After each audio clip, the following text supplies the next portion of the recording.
शान्ति प्रक्रिया टुङ्ग्याइनु पर्दछ, सङ्क्रमणकालीन न्याय टुङ्ग्यायौँ भन्ने स्थिति बनाउनुपर्छ। सङ्क्रमणकालीन न्यायको निरूपणका लागि नेताहरूको भेटघाट चलेको छ अरे आज। केले रोक्यो तपाईँहरूलाई? सत्य निरूपण हो, न्यायिक निरूपण हो, दुईटा शब्दमा। सङ्क्रमणकालीन न्याय सम्बन्धी मुद्दा लामो समयदेखि अल्झिरहेको छ। प्रचण्डै हो भने 2 महिना जेल जाने हो। 2 महिना जेल जाँदा के हुन्छ र? अब कोही घाइतेहरू कतै छन्, कोही घाइतेहरू मरिरहेका छन्।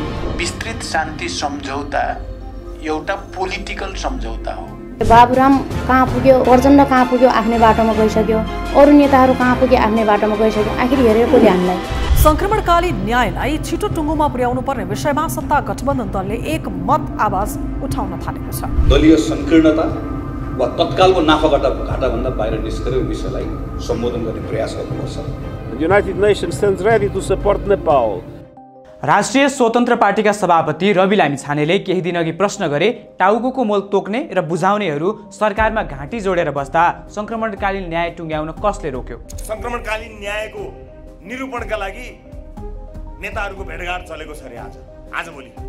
अझ विशेष गरेर राष्ट्रसङ्घको महासचिव आउनुभन्दा अगाडि नै सङ्क्रमणकालीन न्यायको विषय टुङ्ग्याउनु छ भनेर बसेको पनि मैले समाचारहरूमा यदाकदा सुन्न पाएँ। दसैँ मान्दै गर्दा केले रोकेको छ?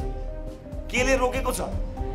हिजो टाउकाको मोल तोक्ने र टाउकाको मोल बुझाउनेहरू त टाउको जोडेर सरकारमा बसिरहनु भएको छ त। हरेक पटक यो 46 सालदेखि यहाँसम्म आउँदा काहीँ न काहीँ सरकारबाट सत्ताबाट त बाहिर हुनुहुन्न। केले रोक्यो तपाईँहरूलाई? लामिछानेको यो प्रश्न शीर्ष दलका ती नेताहरूका लागि थियो जो संयुक्त राष्ट्रसङ्घका महासचिव एन्टोनियो गुटेरेस नेपाल आउनु अघि हताश हुँदै छलफलमा जुटेका थिए। ओली, प्रचण्ड र देउबाको एकपछि अर्को भेटघाटले UN महासचिवको भ्रमणले उनीहरूमा राम्रै सकस परेको बुझ्न कठिन थिएन। उनीहरूलाई गुटेरेसको भ्रमणले सताउनुको कारण हो 17 वर्षदेखि रोकेर राखिएको सङ्क्रमणकालीन न्याय। विगत 17 वर्षदेखि सत्ताको बागडोर उनीहरूले नै सम्हाल्दै आएका छन्। उनीहरूले नै पटक पटक पीडितलाई न्याय दिन्छु भन्दै प्रतिबद्धता व्यक्त गर्दै आएका छन् र उनीहरूले नै सङ्क्रमणकालीन न्यायको विषयलाई टार्दै पनि आएका छन्, जसका कारण सङ्क्रमणकालीन न्याय प्रक्रिया किन नटुङ्गिएको भन्ने प्रश्नमा गुटेरेसलाई दिने जवाफ नेताहरूसँग छैन।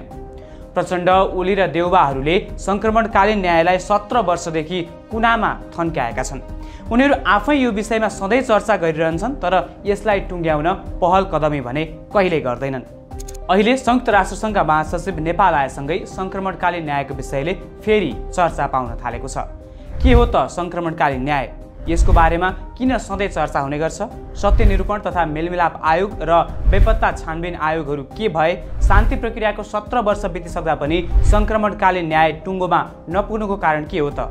आजको द रिपोर्टरमा हामी सङ्क्रमणकालीन न्याय र यसको 17 वर्ष लामो पृष्ठभूमिको चर्चा गर्नेछौँ। 2052 साल माघ 22 गते डाक्टर बाबुराम भट्टराईले तत्कालीन प्रधानमन्त्री शेरबहादुर देउबालाई 40 मुदे ज्ञापन पत्र बुझाए।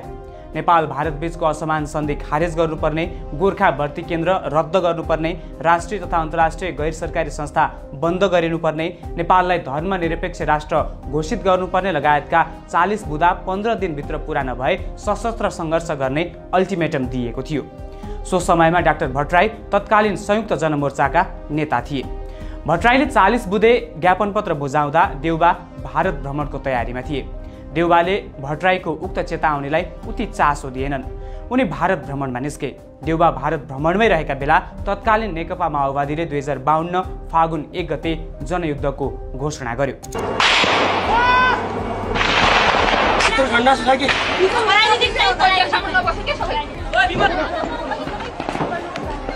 शानदार विजय भने टिएस 81 लगाएता छ 20,000 गोली 3 किलोमिटर लगेट्यो। प्रतिक्रियावादी राज्य सत्तालाई ध्वंस गर्दै नयाँ जनवादी सत्ताको स्थापना गर्न जनयुद्धको बाटोमा अघि बढौँ भन्ने नारा बोकेर सशस्त्र युद्ध सुरु भयो। युद्धको थालनी गर्दा केन्द्रीय कमिटीमा पुष्पकमल दाहाल प्रचण्ड, मोहन वैद्य किरण, डाक्टर बाबुराम भट्टराई, रामबहादुर थापा, पोष्टबहादुर बोगटी, सीपी गजुरेल, अग्निप्रसाद सापकोटा, देव गुरुङ, मातृका प्रसाद यादव, पम्फा भुसाल, टोपबहादुर रायमाझी लगायत नेता थिए। ज्ञापन पत्र बुझाउँदा तत्कालीन प्रधानमन्त्री देउबाले खासै नआँकेको विषयले 10 वर्ष देशमा गृहयुद्ध चल्यो। 17,000ले ज्यान गुमाए, हजारौं घाइते भए भने हजारौं बेपत्ता छन्। अहिले पनि अङ्गभङ्ग भएका धेरैजनाले शरीरमा गोली बोकेर हिँडिरहेका छन्। सङ्क्रमणकालीन न्यायको अवधारणा यही जनयुद्धमा अन्यायमा परेकाहरूको न्यायका लागि ल्याइएको थियो। 10 वर्ष लामो जनयुद्ध 2063 मङ्सिर 5 गते भएको शान्ति सम्झौतापछि समाप्त भयो। तत्कालीन प्रधानमन्त्री गिरिजाप्रसाद कोइराला र माओवादी अध्यक्ष पुष्पकमल दाहाल प्रचण्डले हस्ताक्षर गरेको सो सम्झौतामै प्राथमिकताका साथ सङ्क्रमणकालीन न्यायको विषय उल्लेख गरिएको थियो। 10 वर्ष सशस्त्र द्वन्द्वको क्रममा तत्कालीन राज्यपक्ष र माओवादीबाट भएको मानवाधिकार उल्लङ्घनको छानबिन गरी सत्य पत्ता लगाउने र दोषीलाई कारबाही गरी पीडितलाई न्याय दिलाउने कार्य नै सामान्य अर्थमा सङ्क्रमणकालीन न्याय हो, जुन विषयमा 17 वर्षदेखि निरन्तर चर्चा भइरहेको छ, तर परिणाम शून्य छ। द्वन्द्वको समयमा धेरै निर्दोषहरूले ज्यान गुमाएका छन्। राज्यपक्ष र विद्रोही पक्ष कसैसँग कुनै तालुक नै नभएका व्यक्तिहरू द्वन्द्वको शिकार भएका छन्। निर्दोष नागरिकहरू पनि हत्या, हिंसा, बलात्कारको शिकार भएका थिए। हत्या गरिएका व्यक्तिका आफन्त र अन्य अपराधको शिकार भएकाहरू अहिले पनि न्यायको पर्खाइमा छन्, तर न्याय कहिले पाउँछन् त्यसको कुनै टुङ्गो छैन। 2063 मङ्सिर 5 गते सम्पन्न विस्तृत शान्ति सम्झौताको दफा 5 को उपदफा 2.5 मा सशस्त्र द्वन्द्वको क्रममा मानवाधिकारको गम्भीर उल्लङ्घन गर्ने तथा मानवता विरुद्धको अपराधमा संलग्न व्यक्तिहरूको बारेमा सत्य अन्वेषण गर्न र समाजमा मेलमिलापको वातावरण निर्माण गर्न आपसी सहमतिबाट उच्च स्तरीय आयोगको गठन गर्ने कुरा उल्लेख भएको थियो। यसैगरी नेपालको अन्तरिम संविधान 2063 को धारा 33 मा सशस्त्र द्वन्द्वको क्रममा बेपत्ता पारिएका व्यक्तिहरूको सम्बन्धमा गठित छानबिन आयोगको प्रतिवेदनको आधारमा पीडित परिवारहरूको पहिचान गर्ने तथा उनीहरूलाई राहत उपलब्ध गराउने कुरा उल्लेख गरिएको थियो। संविधानमा 6 महिनाभित्र आयोग गठन गर्नुपर्ने उल्लेख थियो, तर ऐन बन्नै 8 वर्ष लाग्यो। अर्थात् 2071 वैशाख 28 गते बल्ल बेपत्ता पारिएका व्यक्तिको छानबिन, सत्य निरूपण तथा मेलमिलाप आयोग ऐन जारी भयो। सोही अनुरूप 2071 साल माघ 27 गते सत्य निरूपण तथा मेलमिलाप आयोग र बेपत्ता पारिएका व्यक्तिको छानबिन आयोग गठन भयो। यी दुई आयोगहरूको उद्देश्य थियो सशस्त्र द्वन्द्वका क्रममा भएका मानवाधिकारको उल्लङ्घन सम्बन्धी घटना र त्यस्तो घटनामा संलग्न व्यक्तिहरूको बारेमा सत्य अन्वेषण तथा छानबिन गरी वास्तविक तथ्य जनता समक्ष ल्याउने, सशस्त्र द्वन्द्वका पीडक र पीडित बीच मेलमिलाप गराई पारस्परिक सद्भाव तथा सहिष्णुताको भावना अभिवृद्धि गर्दै दिगो शान्ति र मेलमिलापको वातावरण निर्माण गर्ने, सशस्त्र द्वन्द्वकालीन घटनाका पीडित व्यक्तिहरूलाई परिपूरणको व्यवस्थाका लागि नेपाल सरकार समक्ष सिफारिस गर्ने र सशस्त्र द्वन्द्वकालीन घटनासँग सम्बन्धित गम्भीर अपराधमा संलग्न व्यक्तिलाई कानुनी कारबाहीका लागि नेपाल सरकार समक्ष सिफारिस गर्ने। ऐन जारी हुनु अगावै ऐनमा उल्लेखित बुँदाहरूबारे विवाद सुरु भएको थियो। ऐन जारी हुनु अगावै 2069 मा सरकारले सङ्क्रमणकालीन न्याय निरूपण सम्बन्धी अध्यादेश जारी गरेको थियो, तर 2070 पुस 18 गते सर्वोच्चले 2069 मा सरकारले जारी गरेको अध्यादेश अन्तरिम संविधान तथा प्राकृतिक न्यायको सिद्धान्त विपरीत भएको ठहर गर्यो। साथै सो फैसलामा व्यक्ति बेपत्ता पार्ने कार्यको छानबिन गर्न छुट्टै आयोग गठन गर्नुपर्ने, पीडितको सहमतिमा मात्र माफी दिइने गरी अध्यादेश परिमार्जन र संशोधन गर्नुपर्ने, आम नरसंहार, मानवता विरुद्धको अपराध, युद्ध अपराध, जबरजस्ती बेपत्ता, यातना, गैर न्यायिक हत्या तथा बलात्कार लगायतका यौन हिंसा जस्ता गम्भीर प्रकृतिका अपराधहरूलाई दण्डनीय बनाउने कानुन निर्माण गर्नुपर्ने भन्दै सरकारलाई परमादेश दिएको थियो। त्यसपछि 2071 मा ऐन जारी भयो। उक्त ऐन अन्तर्राष्ट्रिय मान्यता अनुसार नभएको र पीडकलाई उन्मुक्ति दिने खालको भएको भन्दै पीडित पक्षले चर्को आलोचना गरिरहेको थियो। 2071 जेठ 20 गते 44 जिल्लाका 234 द्वन्द्व पीडितहरूले ऐन संशोधनको माग राख्दै सर्वोच्च अदालतमा रिट दर्ता गराए। सर्वोच्चले 2071 फागुन 14 गतेको फैसला सुनाउँदै वर्तमान ऐनका केही व्यवस्था त्रुटिपूर्ण भएको बतायो, तर त्यति बेला आयोगमा पदाधिकारी नियुक्त भइसकेका थिए। फैसलाले ऐनका केही व्यवस्था खारेज पनि गरिदियो। त्यसविरुद्ध सरकारले 2072 साउन 11 मा पुनरावलोकन माग गर्दै निवेदन दिएको थियो। 2071 मा आयोगहरू गठन भए पनि नियमावली नबन्दा 14 महिना आयोग निष्क्रिय रहे। त्यसपछि विवाद र आलोचनाकै बीच दुई आयोगले काम सुरु गरे। सत्य निरूपण तथा मेलमिलाप आयोगमा करिब 60,000 उजुरी परेका छन्। त्यस्तै बेपत्ता पारिएका व्यक्तिको छानबिन आयोगमा 3,200 उजुरी दर्ता भएका छन्। हालसम्म यी दुई आयोगको 5 पटक म्याद थप गरिसकिएको छ। पछिल्लो समय गत असारमा आयोगहरूको म्याद थप गरिएको थियो, तर सर्वोच्चले बताए अनुसार अहिलेसम्म ऐन संशोधन हुन सकेको छैन। दुवै आयोगहरू 1 वर्षभन्दा बढी समयदेखि पदाधिकारी विहीन छन्। 2079 असारमै तत्कालीन सरकारले बेपत्ता पारिएका व्यक्तिको छानबिन, सत्य निरूपण तथा मेलमिलाप आयोग ऐन 2071 लाई संशोधन गर्न बनेको विधेयक प्रतिनिधि सभामा दर्ता गरेको थियो। तर विधेयकमा यातना, हत्या, यौन अपराध जस्ता विषयमा कतिपय प्रावधान पीडक मैत्री देखिएको पीडितहरूको भनाइ छ।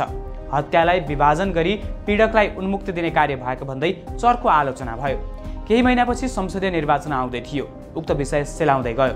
2079 मङ्सिरमा संसदीय निर्वाचन भयो। निर्वाचनमा तेस्रो दल बनेको पार्टीका अध्यक्ष पुष्पकमल दाहाल प्रचण्ड देशको नयाँ प्रधानमन्त्री बने।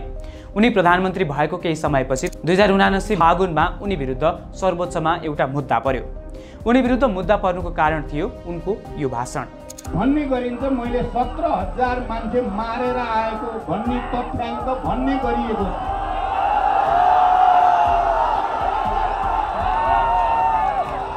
साथीहरू र आदरणीय जनसमुदाय, यो सत्य होइन, यो सत्य होइन। सत्य के हो? सत्य के हो मलाई भन्न दिनुहोस्। सत्य के हो भने हिजोको सामन्तीय राजाहरूले 12,000 मारेका हुन्। मलाई 5,000 को जिम्मा दिनुहुन्छ भने म लिन्छु। तर राजाहरूले मारेको 12,000 को चाहिँ कुरा नहुने। हिजोको राज्यले मारेको 12,000, 17,000 मध्ये 12,000 को चाहिँ कुरा नहुने।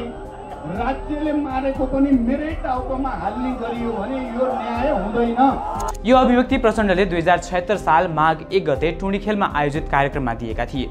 उनको यही स्वीकारोक्तिलाई आधार बनाएर उनलाई कारबाही हुनुपर्ने माग राख्दै उनी विरुद्ध रिट दर्ता भएको थियो। त्यसपछि भने सरकार टीआरसी विधेयक अर्थात् सत्य निरूपण तथा मेलमिलाप आयोग र बेपत्ता पारिएका व्यक्तिको छानबिन आयोग सम्बन्धी ऐनको संशोधन विधेयक पास गराउन केही गम्भीर देखिएको छ। प्रतिनिधि सभाले उक्त विधेयकमाथि परेका संशोधनहरूलाई समेत सम्बोधन गर्दै छलफल गरेर प्रतिवेदन पेश गर्न मानव अधिकार समितिमा पठायो। जेठ 5 गते मानव अधिकार समितिले उक्त विधेयकमाथि छलफल गरी प्रतिवेदन तयार गर्न 11 सदस्यीय उपसमिति गठन गर्यो। उक्त उपसमितिमा सत्तापक्षका 7 र विपक्षका 4 जना थिए। उपसमितिलाई 3 हप्ताको समय दिएको भए पनि म्याद थप गरेर प्रतिवेदन बुझाइसकेको छ। उपसमितिले मुख्यतः 4 विषयमा छलफल आवश्यक रहेको औँल्याएको छ। मानव अधिकारको गम्भीर उल्लङ्घनको परिभाषामा छलफल आवश्यक रहेको उपसमितिको भनाइ छ। परिभाषामा स्वेच्छाचारी रूपमा क्रूरतापूर्वक गरिएको हत्या लेख्ने कि दोहोरो भिडन्त बाहेक गरिएको हत्या भनी लेख्ने भन्ने विषयमा छलफल आवश्यक रहेको उपसमितिको भनाइ छ। त्यसैगरी सशस्त्र द्वन्द्वका क्रममा जोडिएका र प्रभावित भएका व्यक्तिहरूलाई कसरी सम्बोधन गर्ने, मानव अधिकारको उल्लङ्घनका घटनामा मेलमिलापका लागि पीडितको स्वतन्त्र सहमति नभएमा के गर्ने, घटी सजायका सम्बन्धमा आधार कारण खुलाएर सजाय कम गर्न सकिने व्यवस्था गर्ने वा प्रतिशत तोकेर जाने भन्ने विषयमा मूल समितिमा छलफल गर्न आवश्यक रहेको बताएको छ। अहिले उक्त संशोधन विधेयक मानव अधिकार समितिमा छलफलकै क्रममा छ।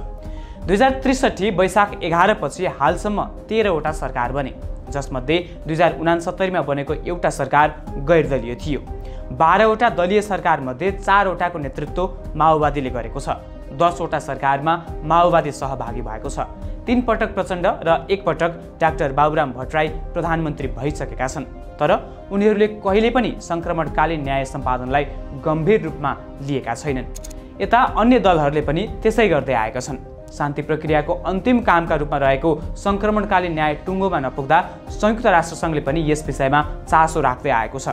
भन्नलाई नेपाल र युएनको मित्रता घनिष्ठ बनाउनका लागि नेपाल आएका दाबी गरेको महासचिव गुटेरेसको भ्रमणको भित्री रहस्य संक्रमणकालीन न्यायमा भएको राजनीतिलाई बुझ्नु नै थियो। काठमाडौँ झरेकै दिन उनले क्याबिनेटका मन्त्री, उपप्रधानमन्त्रीदेखि प्रधानमन्त्री दाहाल, सभामुख घिमिरे, शीर्ष नेताहरू केपी ओली, शेरबहादुर देउबादेखि राष्ट्रपतिलाई भेटेर संक्रमणकालीन न्यायका विषयमा जिज्ञासा राखे। भेटमा सबैले संक्रमणकालीन न्याय अब छिट्टै टुङ्ग्याउने बताए पनि नेकपा एमालेका अध्यक्ष केपी शर्मा ओलीले भने प्रधानमन्त्री दाहालले जनयुद्ध सुरु गरेकै दिनलाई दिवस मनाउन थालेर संक्रमणकालीन न्यायको विषयलाई झन जटिल बनाएको भन्दै गुटेरेसलाई कुरा लगाए। सबैको कुरा सुनेका गुटेरेसले अन्तर्राष्ट्रिय मापदण्ड, सर्वोच्चको आदेश र पीडितको न्यायलाई ध्यानमा राखेर छिट्टै टुङ्गो लगाउनु भन्ने आदेश दिएर हिमाल हेर्नतर्फ लागे। As it embarks on the final stages of the peace process with transitional justice. Transitional justice must help to bring peace to victims, families and communities. And the United Nations stands ready to support Nepal to develop a process that meets international standards, the Supreme Court's rulings, and the needs of victims, and to put it into practice. शान्ति सम्झौता भएको 17 वर्ष पुरा भएको छ। उक्त सम्झौतामा उल्लेख भएको संविधान निर्माण र सेना समायोजनले पूर्णता पाए पनि संक्रमणकालीन न्याय निरूपणमा भने कुनै प्रगति छैन। 17 वर्षदेखि न्याय पर्खिरहेका द्वन्द्व पीडितहरूले अझै कति पर्खिनुपर्ने हो थाहा छैन।